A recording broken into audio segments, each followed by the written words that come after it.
Next category of disorders is dissociative disorders. Now dissociation particularly is feelings of unreality. Unreal सा feel करना कि जो हो रहा है मेरे सामने ये शायद ड्रीम है, ये रियल नहीं है. या इस्ट्रेंजमेंट होना कि आप अलग हो गए हो, रियलिटी से अलग हो.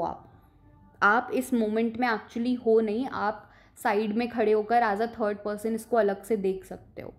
डीपर्सनलाइजेशन होना. डीपर्सनलाइजेशन इज ये फील करना कि I am not inside my body, I am a third person to this body. And sometimes a loss of shift और आइडेंटिटी. कई बार ये फील होना कि जो मेरी आइडेंटिटी है मैं वो नहीं हूँ, कोई और आइडेंटिटी हो जाना. That is dissociation.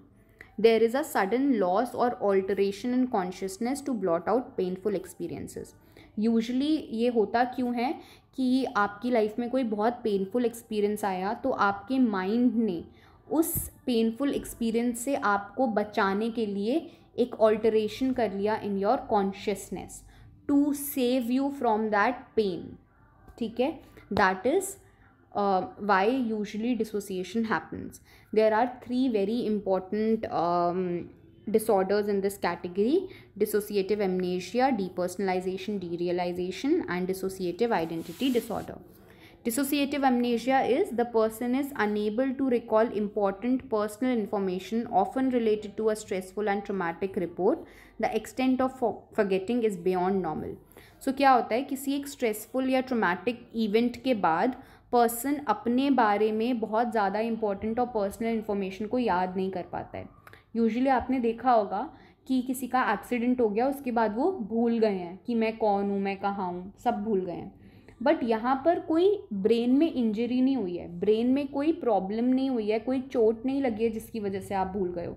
बस किसी एक ट्रॉमेटिक इवेंट के बाद आप नहीं कुछ याद रख पा रहे हो.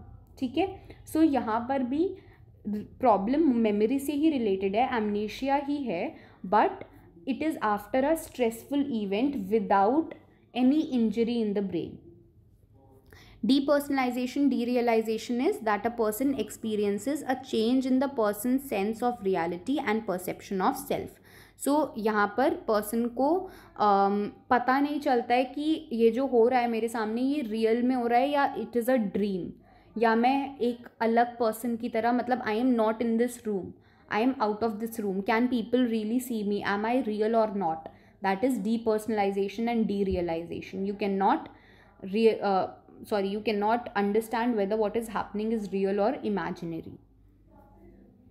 Then we have dissociative identity disorder. बहुत सारी मूवीज़ में probably आपने देखा होगा. It is also known as multiple personality disorder, जहाँ पर पर्सन एक नई पर्सनैलिटी को या एक अलग पर्सनैलिटी को, एक अलग आइडेंटिटी को अपना लेता है. ठीक है, there is a shift in personality. So the person exhibits 2 or more separate and contrasting personalities. Usually ये जो पर्सनालिटीज़ होती हैं इनके नाम अलग होंगे और ये कॉन्ट्रास्टिंग होंगी, मतलब आपकी जो रियल आइडेंटिटी है उससे ऑपोजिट होंगी आपकी पर्सनालिटीज़. ठीक है, अगर आप यूजुअली बहुत काम टाइप के पर्सन हो तो आपकी पर्सनालिटी में भी बहुत एग्रेसिव हो सकती है, और if you are very aggressive your alternate personality might be very calm and patient.